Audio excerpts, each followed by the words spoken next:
When a local grandma couldn't find a good Samaritan to fight off a mugger, she went for the next best thing, her own gun. Fox News' Ron Savage live in the newsroom now to show us how it all played out. Ron.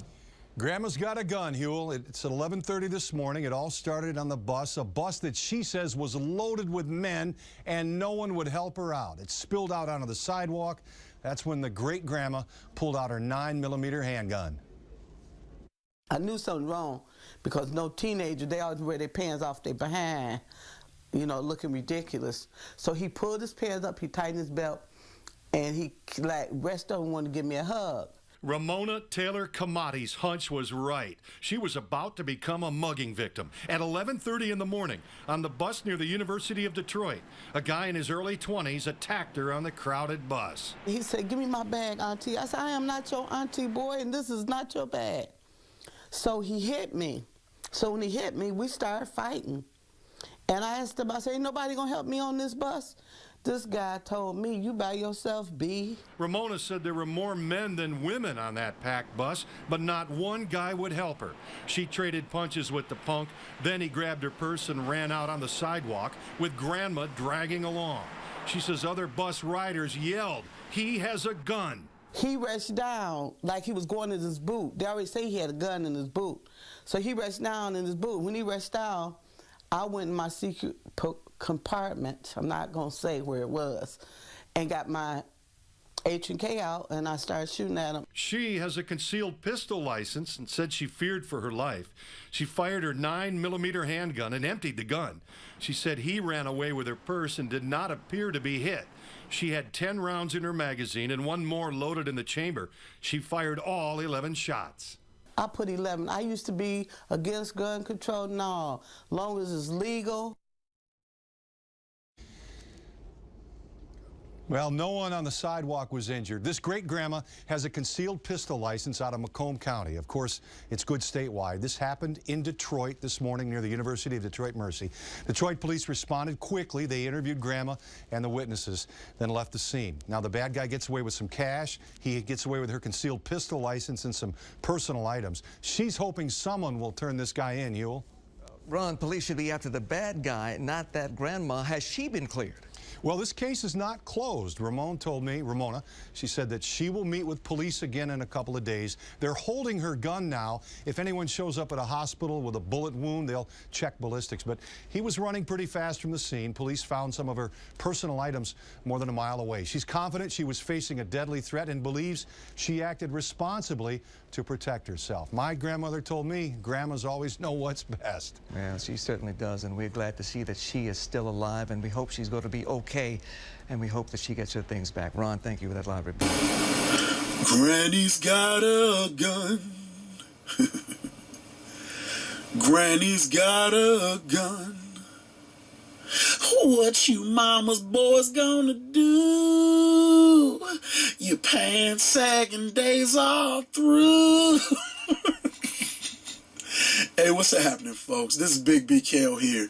And I'm glad that News One has covered this story coming out of Detroit, because you will never hear this on ABC, CNN, or any of the other large liberal stations who are doing everything in their power to sway public opinion against the Second Amendment and detour citizens all over the country from arming themselves against vicious attacks from low-life trash and gutter scum who would get on a bus full of men and prey upon an elderly woman. Now you got to think to yourselves that anyone who is bold enough to do something like this has definitely done it before, because they have no problem doing it before a crowd full of witnesses. But Granny had a surprise for that ass this time, and it wasn't a batch full of homemade cookies or some family recipe. No. And all you pants-sagging clowns who don't do anything with your time other than sit around and think of ways to scheme and rob people all over your own neighborhoods, you better take notice. Your days are finished, because hard-working people who have morals and decency have grown tired of you, all right? Policemen and firemen are being laid off in droves. State governments are cutting back to the point that the precincts, firehouses, and dispatch call centers are receiving the bare minimum when it comes to equipment and salaries because they're being cut so much that folks in law enforcement and public safety are taking up second jobs, working after-hours security. So you're going to see more and more citizens going out like Paul Kersey from the old Death Wish flicks of the 1970s and 80s.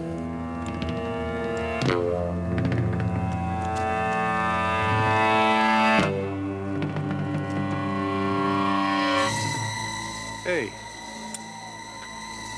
what's the problem? What? With the car, what's the problem?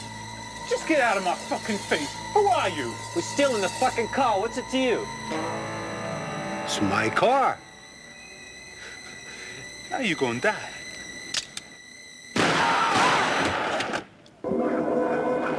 Yeah.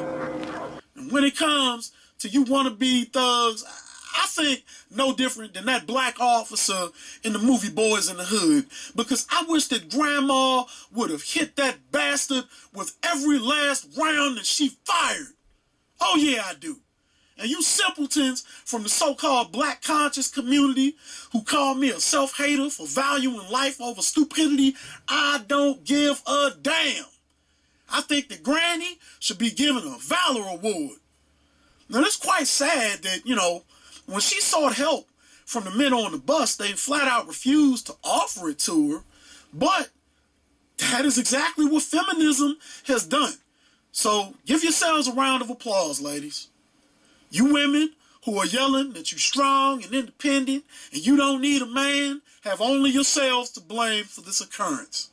Feminism has murdered chivalry, and more men have flat out refused to give you any assistance whatsoever. So you better follow in Granny's footsteps and start packing. Get yourselves a carry and conceal license and start going to the gun ranges as much as possible because practice makes perfect. Let's hit those bastard targets right in the center mass the next time. This Big BKL signing off. December 22nd, 1984. The ingredients of fear stewing in the collective unconscious of the Big Apple all come together in the perfect storm of race, revenge, and violence on the L train. Bernie Getz, a self-employed computer repairman from the East Village, enters the subway at the 14th Street Union Square station. He is soon approached by 4 black teenagers. Getz drew his .38 caliber revolver and fired 6 shots at the teenagers. All 4 of the men were shot. Getz then, according to certain witnesses, approached one of them, aimed his revolver and said, "You don't look too bad, here's another." Bernhard Hugo Getz, who in the shorthand of the street and the press has come to be known as the Subway Vigilante, was released on bail last night, a Welcome Home Bernie sign greeting him when he got to his apartment. Hey, do you have anything to say to the people who are out there supporting you? Thank you. Today, more signs of support as Getz went to court for a preliminary hearing. The shooting took place on just one subway in just one city, but Bernhard Getz and what he did has touched something in Americans all over the country. They're talking about him in Denver. Obviously, everybody's on Bernie Getz's side, and so am I. I think what you're seeing here is people are saying they're mad as hell and they're not going to take it anymore.